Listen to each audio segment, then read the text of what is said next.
Welcome to SveNFL. What's up, y'all? It's Jonathan Rollins. Schif Sarah. And we are two Americans living in Sweden, talking about football. Football and everything else, man. Right? Yeah. We're over here in the safety of Europe, watching our country disintegrate and burn. But one of the best things our country provides is a great sport that only we kind of know about. We got this sport that like we're really into in our country, but we're also into guns and we're also into apparently fascism. So there's a whole lot of stuff going on over here. I was just glad to see that, last night Trump was tweeting about the stuff that really mattered as he continued to complain about the NFL kickoff formation and how, which has been great, by the way. It's been a great addition to the NFL. He literally said, "I can't even watch it. I have to look away." The headline was, "I can't even watch it. I have to look away," and I just assumed he was talking about the shooting in Minneapolis. And then when I opened the article, I was like, "Wait, what? He's talking about the fucking kickoff rule?" Ugh. Yeah, man. Those that don't know, there's for some reason, the border that they always talk about, they were talking about building a wall, is on the southern border of the U.S., but they're on the northern border. Not even the border. They're in a very northern state of Minnesota. Immigration agents are. It's very interesting. It's doesn't make sense to me. I have so many mixed emotions about it. Like it's a mixture of like anger and disappointment, but the overall feeling that I have after this weekend is that I'm just sad. Yeah, same. I'm just sad. It's just so. We're just watching people die and then watch ourselves get gaslit by the government. It's wild. Telling me I didn't see what I saw. Which is why we have football. Yeah. I'm sorry to bring it up, man. To distract us from the football or from the sadness. The thing is, this distraction is gonna be gone soon, right? This NFL is gonna be gone soon. There's gonna be one less thing to take people's minds off of this, and then it's gonna turn into a very more concentrated America. Totally.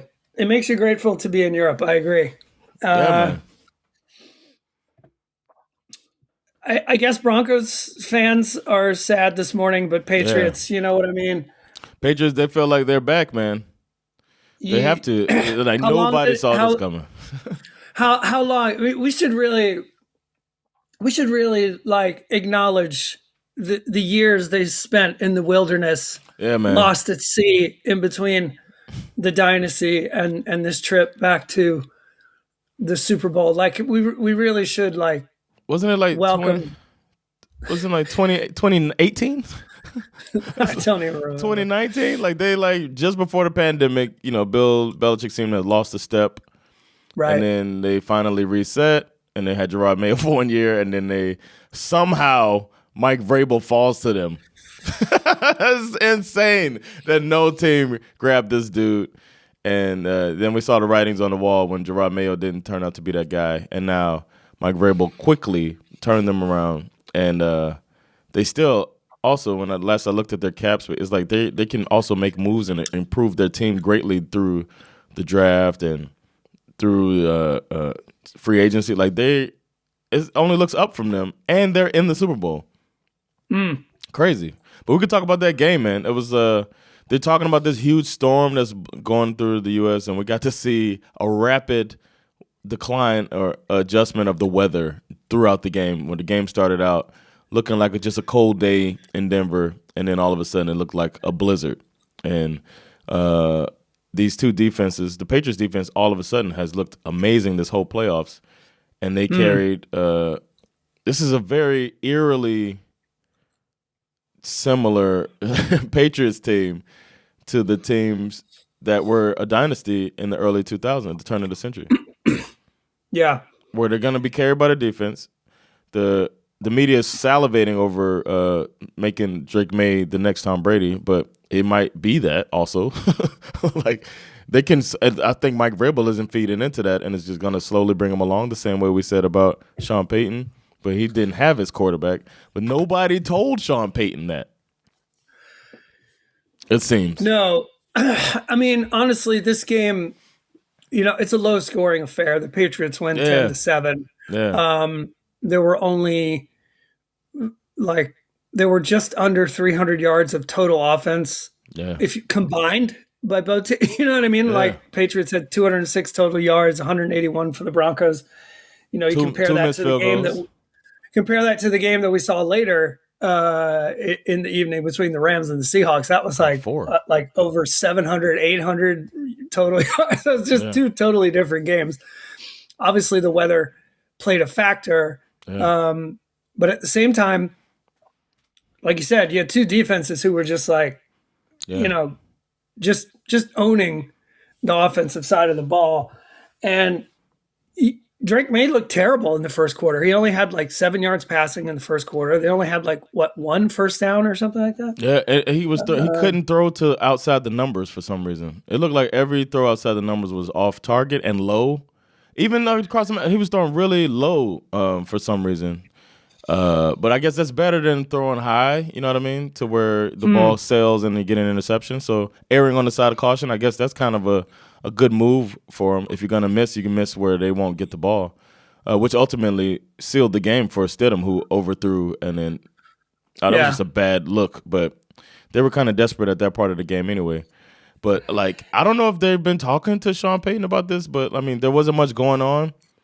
The points were hard to come by. But early in the game, the Broncos had a chance to go up 2 scores on the Patriots, and they fucking chose to go for a fourth down. This analytics bullshit came back and bit them in the butt, and there's no denying that. I don't know if people will be saying it. I don't know if the media is saying I haven't seen anything, but you kicked that field. I was saying it as it happened. Kick the field goal here, and then they go for it on fourth down, and then they just never scored again. The weather got way worse, and they tried to kick again twice later, and they couldn't make a field goal. Yeah, later in the game, kicking field goals for either kicker just became both missed too. A non-negotiable. It was the weather was nah. Yeah. I think Sean Payton got a little ahead of himself, and maybe it's in part because of the way the game started. The defense seemed to be handling the Patriots quite well. Yeah. I don't think it was the first drive. It was the second drive where Stidham had that beautiful 50-some-odd yard deep shot that set them up for their only touchdown of the game eventually. And at that point, you're probably thinking to yourself, holy shit, all this shit that I've been talking this week that, we're going to be fine with. He's it's actually working. We got to, let's do this. If we can get up, because when you have a team that has a defense like the Broncos have, and we've said this has been true of them even during the Russell Wilson days. Remember how much we joked about the fact that if they could just hold a team to their offense was always bad, right? But they never gave up more than 18 points. Yeah. Yep. We said it this year about Houston too. Houston felt like that type of team where nobody was scoring 16 points. Yeah. But the Patriots offense only scored 3 points this game. They took the field goal they needed. They took 3 field goals. They were playing old school football, and the Broncos missed out on that one field goal. But the only score the Patriots had was when Stidham does it.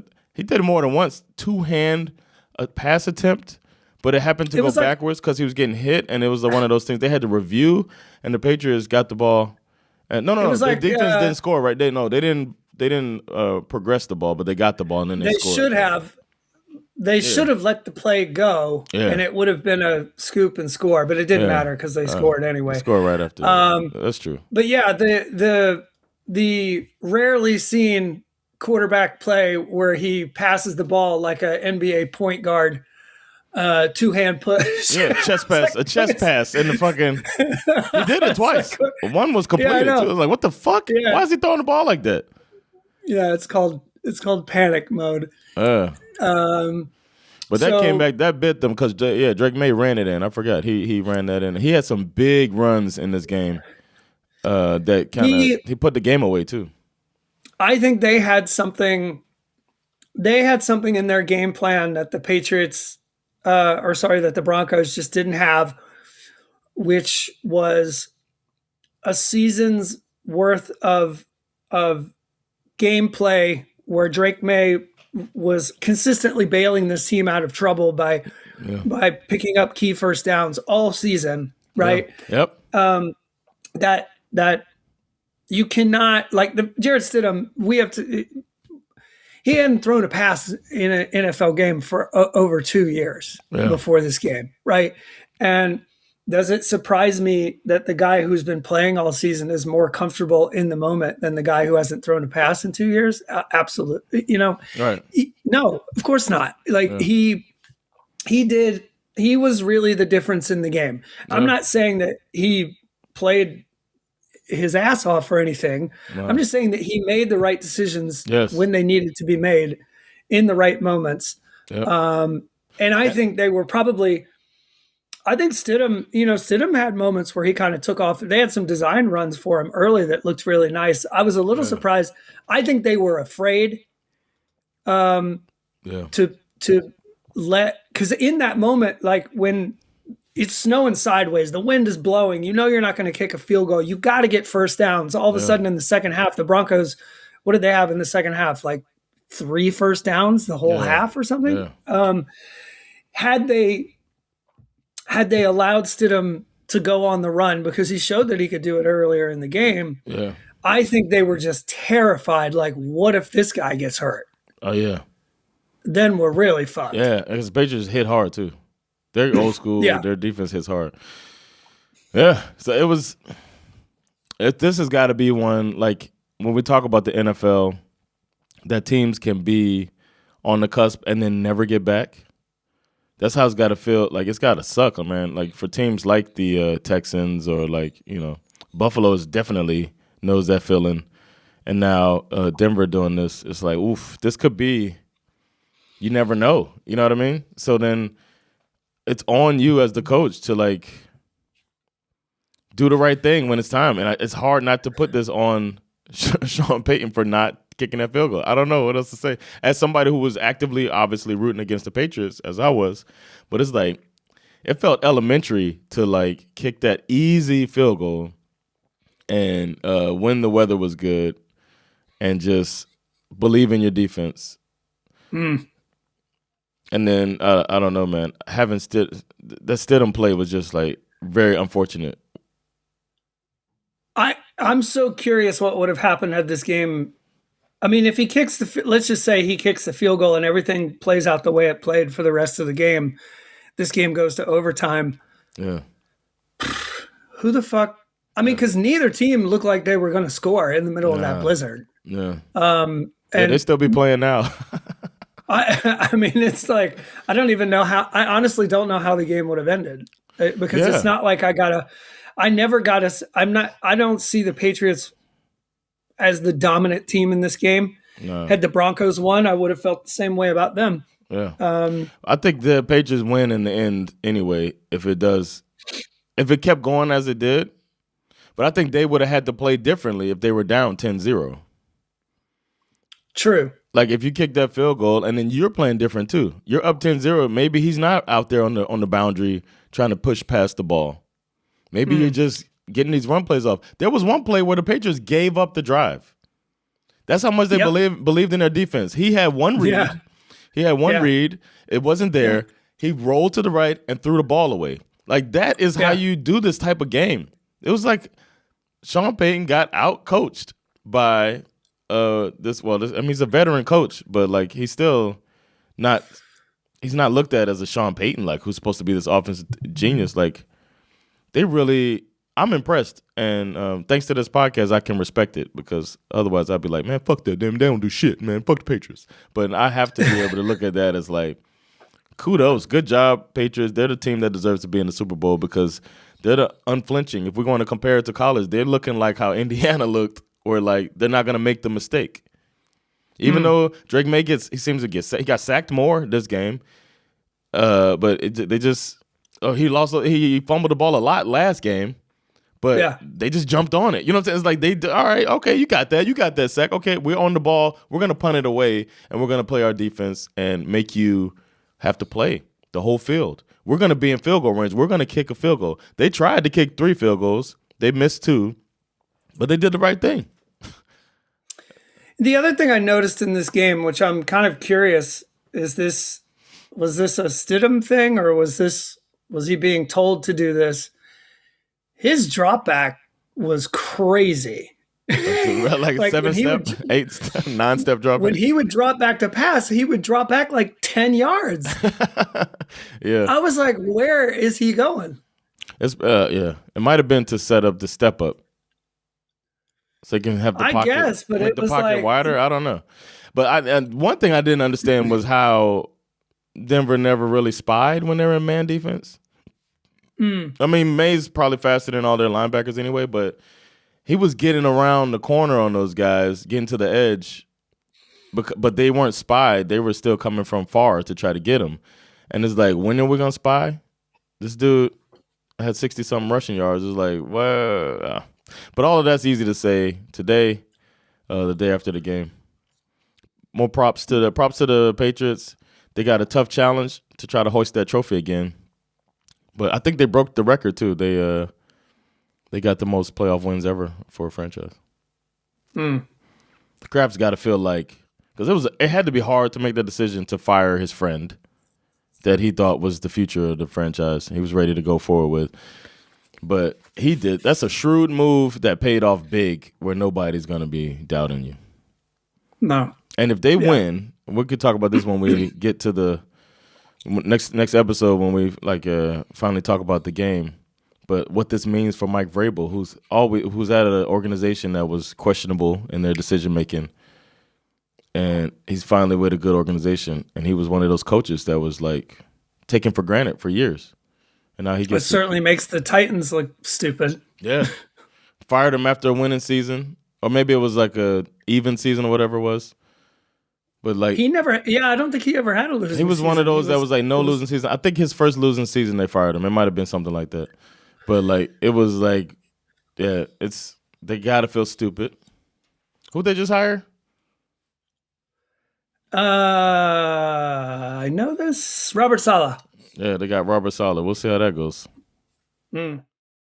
SveNFL is proudly sponsored by Brisket and Friends. Brisket and Friends is the best barbecue in Sweden. Brisket and Friends. Barbecue so good, make you want to slap your grandma. Go there. Get you some good barbecue. Best in Sweden. Now, back to SveNFL. The other game last night was a way better game. And this one, I didn't have any... I was rooting for the Rams, I'll say that, but the Seahawks and the Rams are both teams that I could really root for. But it's another example of a team, an organization that quickly figured out they had to get rid of their guy in Pete Carroll, and they quickly got the right guy for the future, and they quickly got behind him, and now the Seahawks look like they're probably Super Bowl favorites. They have to be. I haven't seen any odds, but yeah. They have to be.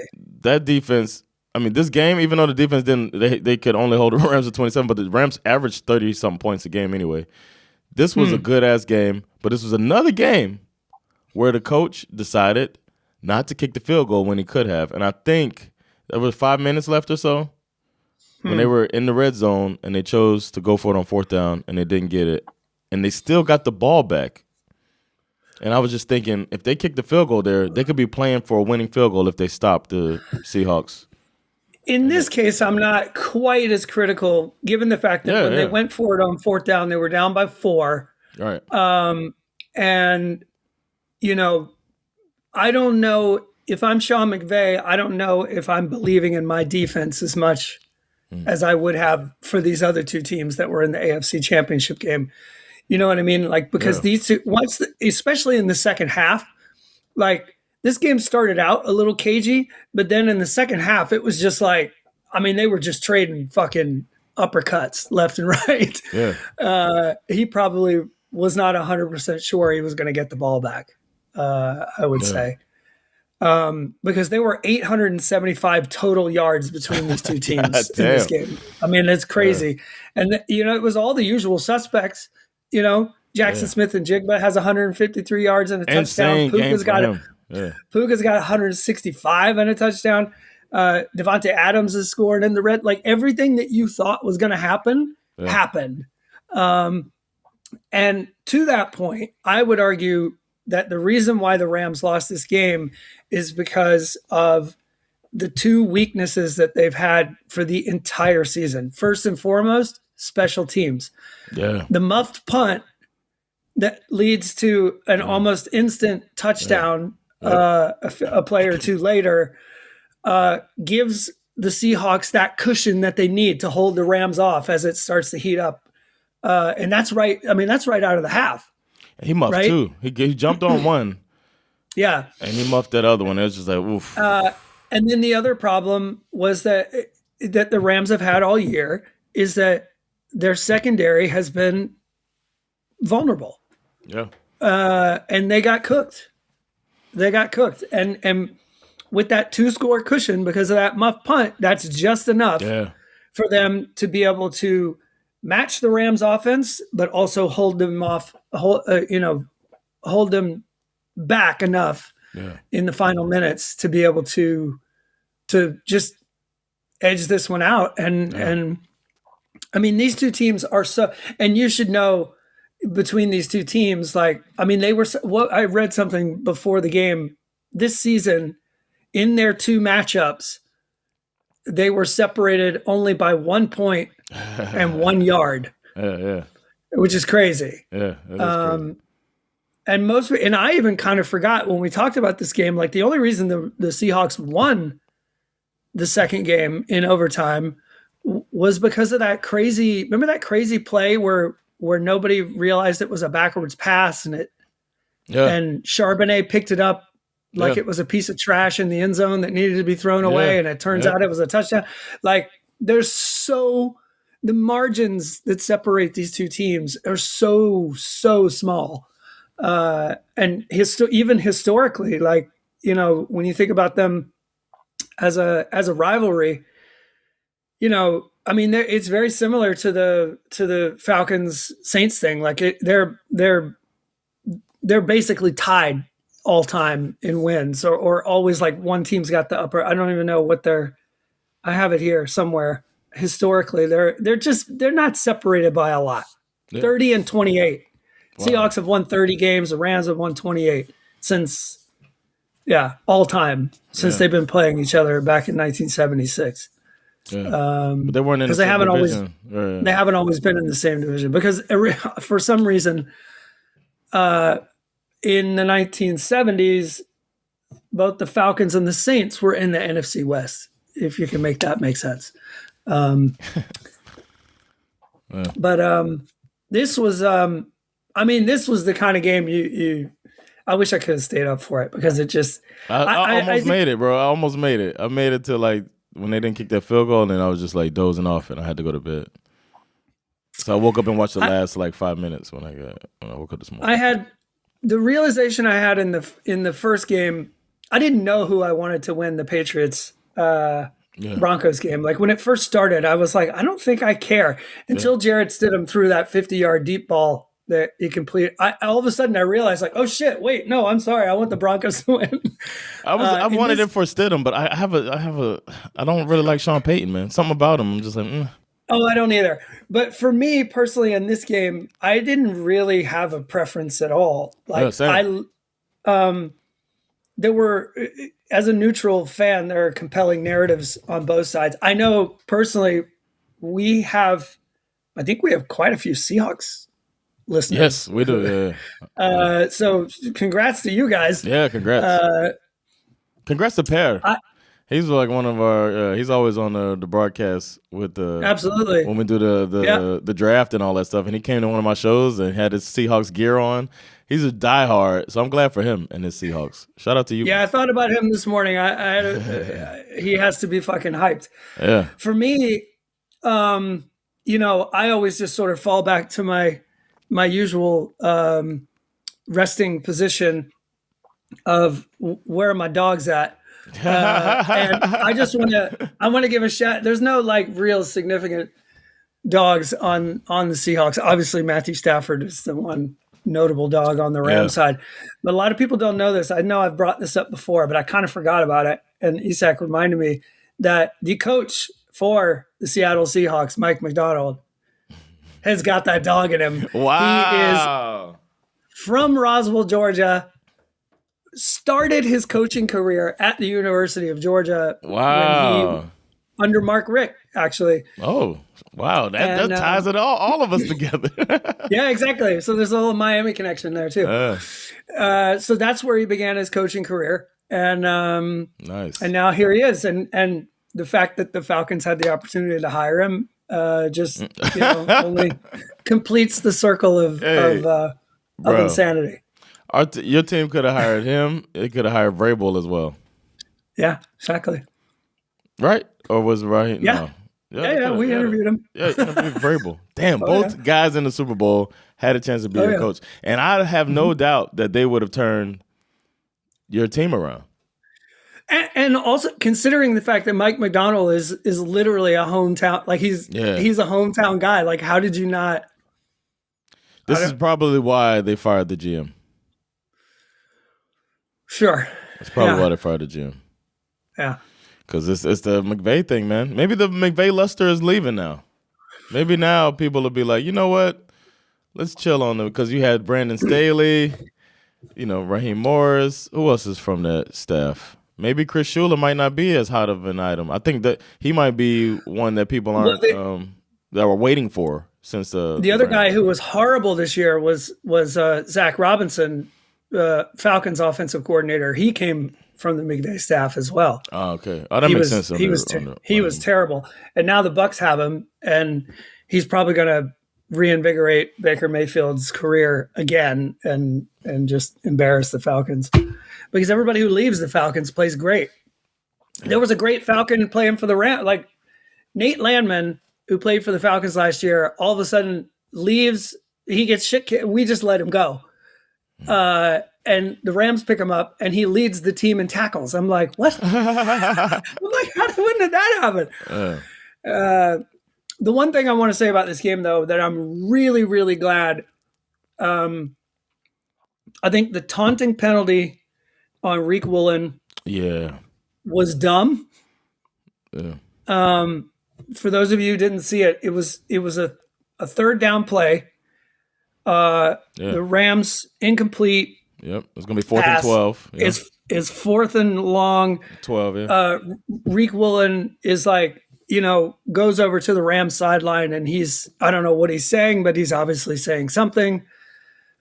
He's just trying to rub it in, I guess, and he gets popped for this unsportsmanlike taunting call, which leads to a first down for the Rams. Yeah. And then one play later, to the Rams' credit, Puka Nacua, that catch, they target Reek Woolen, which was like insult to injury. Yeah. And Puka Nacua makes this insane touchdown catch. Yeah.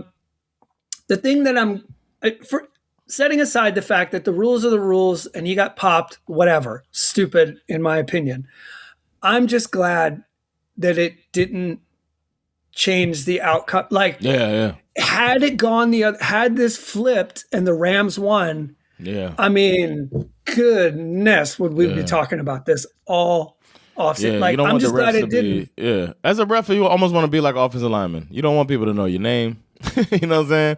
If they know your name as offensive lineman, it's not a good thing. And it's the same with the refs. If we know you, then you affected the game like that. That's not a good thing. You don't want that. I mean, it would have been such a bad look. Yeah. It probably would have been the worst thing to happen in a conference championship game since that. The catch, since that Des Bryant. No, since the missed. Oh, the Rams. That's also involving the Rams. Rams Saints. Yeah. Since the missed pass interference call that sent the Rams to the Super Bowl, to the worst Super Bowl we've ever seen. Yep. So I'm just glad that didn't affect the game. It didn't affect the outcome. I mean, obviously it did in some ways, but it didn't change the result. Yeah. because that would have been terrible. Damn. Well, I didn't have any I didn't set any superlatives up, but I feel like these teams I think I might say Sam Darnold's my MVP from the weekend. Somebody who's shaking off the saying he can't do it. He had a crisp game. We thought he was going to get a pick, but he threw. They had the 128 is their quarterback ratings, both of them, Matt Stafford and Sam Darnold. So he played on the probable MVP's level, is what he did. So kudos to him. 25 or 36, 346 yards, and no interceptions, 3 tutties. So I liked how Kenneth Walker was running, but it felt like Sam Darnold was the one that did it. Then again, Jackson Smith and Jigba was playing out his goddamn mind too. So he had 153 yards, 10 catches. Maybe he's MVP too. I don't know, man. It was great. And Cooper Kupp had some huge plays too. So Seattle's defense we all were thinking about, but their offense showed up for real. So yeah. That's my real MVP. Who you got for MVP for the weekend? I would say it's just the NFC in general. Yeah, I like that. Yeah. For just being so fun and good. Yeah. I mean, when was the last time this popped up yesterday, and I don't even remember the answer, but when was the last time that the AFC Championship didn't involve the Kansas City Chiefs or the New England Patriots? Yeah. When? When was the last time? No Chiefs either? No Chiefs, is no it Patriots. Bengals, Bills? 2022?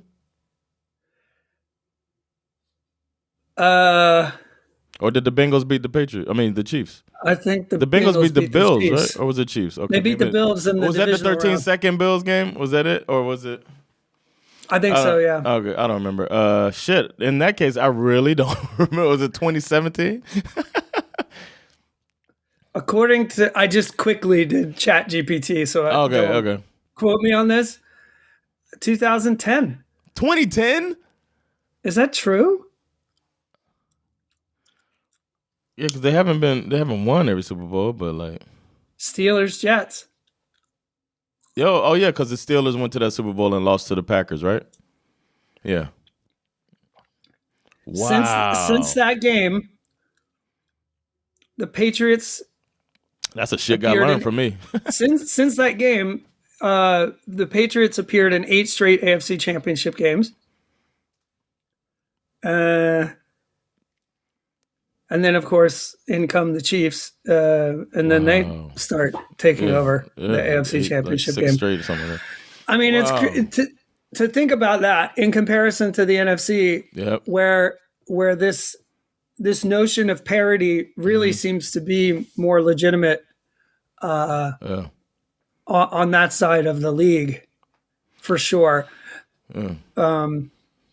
That's because all the top quarterbacks have been in the AFC. We look at the top quarterbacks, almost all of them are in the AFC. Aren't all of them all top 5? Aren't they all there? Stafford. Okay, but Stafford. If you say Joe Burrow, Patrick Mahomes, of course, Josh Allen, Lamar Jackson. Some say Justin Herbert. I don't believe that. And who else? Yeah, besides Stafford. Stafford. Are you leaving out Baker Mayfield, the best player in the NFL? I was going to say Baker Mayfield. I'm just thinking before NFC. Then you got Baker Mayfield. In the NFC, the best ones are Baker Mayfield, Matthew Stafford, Sam Darnold now, and Jared Goff. You know what I'm saying? That's the tops over there. So, yeah, that no wonder it's in this quarterback-driven league that, the NFC is more equal or more – Yeah. I'm going to say shout out to the NFC in general, my MVP. Shit, I'll say beforehand that's my shit got learned because I did not know that, and that's a great fucking fact. It's pretty crazy. My trash is going to be Sean Payton. I feel like I think his ego got the best of him. And we talk all the time about being in the moment. And in the moment, you take that field goal because you can't believe points are going to be easy to come by. And then it came back to bite him. I know he's probably thinking back fuck. There's been times when I play chess Sometimes I think back on chess games where it's just like got too aggressive, left myself open, fuck around and lost. Fuck, I wish I didn't do that. And that's gotta be how he feels. Because they didn't score again. Who's your trash if you have any? Yeah. Sean Payton is and always has been and will always stay in the trash because that's where it belongs. He is trash. He's arrogant. We have multiple examples. There's plenty of tape out there that points to it. He's confrontational. He insults members of the media completely unprovoked. People who are just doing their job, asking a simple question. And Bountygate. And and then Bountygate is obviously Bountygate. I heard did we talk about this? I heard this very interesting story about him.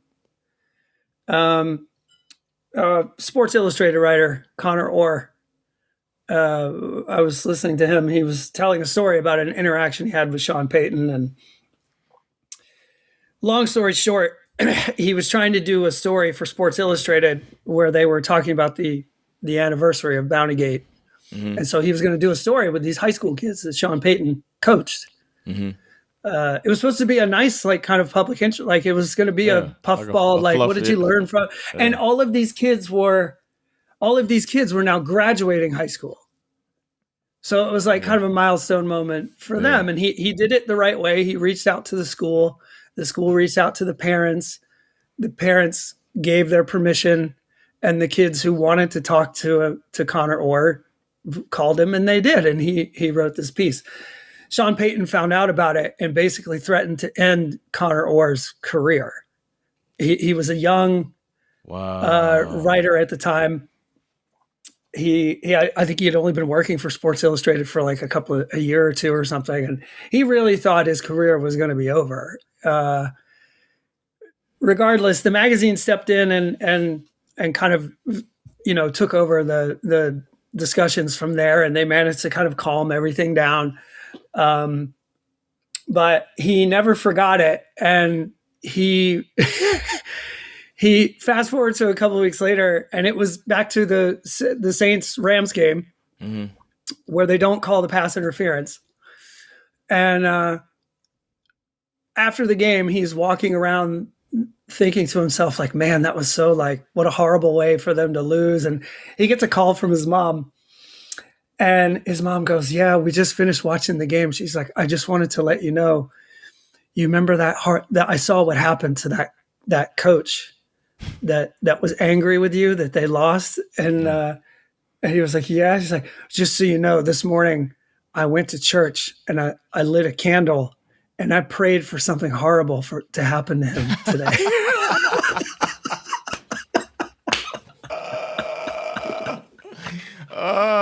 Using your religion the right way, man. So shout out to Connor Orr's mom for ruining Sean Payton's chance at another Super Bowl. Man. I just thought he told that story. I was like, that's fucking brilliant. That's fantastic. It's so good. That's good.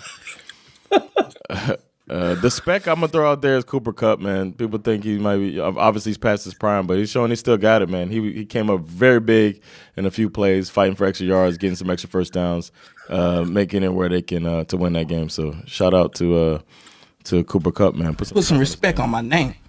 And man, that has gotta hurt to watch a guy that you just let walk. Yeah. Punish you in a big spot. Did you see the move that the K9, our guy K9, put on somebody who had a free shot coming right down the A-gap? And he put him on fucking skates. You don't see that in the NFL that much, man. Not like that. Yeah. Straight up. He hit him with a dookie duke. He did some Bijan shit. Yeah, you never expect somebody to use the L2 in the championship game. Use L2 in the analog stick perfectly. Well done, K9. So shout out to that, man. You got any spec or we gonna? I think I gotta go Sam Darnold. Oh yeah, just for all the obvious reasons. Yeah, you know we can. Yeah, I don't know if it buries the narrative that he can't do it in the big game. It certainly should. You know, the fact that this guy seemed like a bust in the beginning of his career, I personally feel, I'm not saying he's one of the top 5 quarterbacks in the league, but what I am saying is that he was drafted by the Jets. Yep. And then he went to Carolina, right? Yeah. It's like two shitty organizations. If that's the front end of your career, you probably don't get a back end normally. No. The reality is that he's won in the last 2 years for 2 different franchises. Yep. He's won 28 football games. Yep. So, and counting in the regular season, and counting. Let this man be. Yeah, man. Wow. There you have it, y'all. Thanks for checking us out. We'll be back. We'll talk a little bit Super Bowl stuff leading up to it, man. That was the what do we call that? The crispy, whatever it is. That was the conference round. That incredibly iconic, extra crispy conference championship game. We'll be back to talk about the Super Bowl. Thank y'all so much. I'm Jonathan Rollins. Skip me, Zara. With SveNFL. Peace. Later, y'all.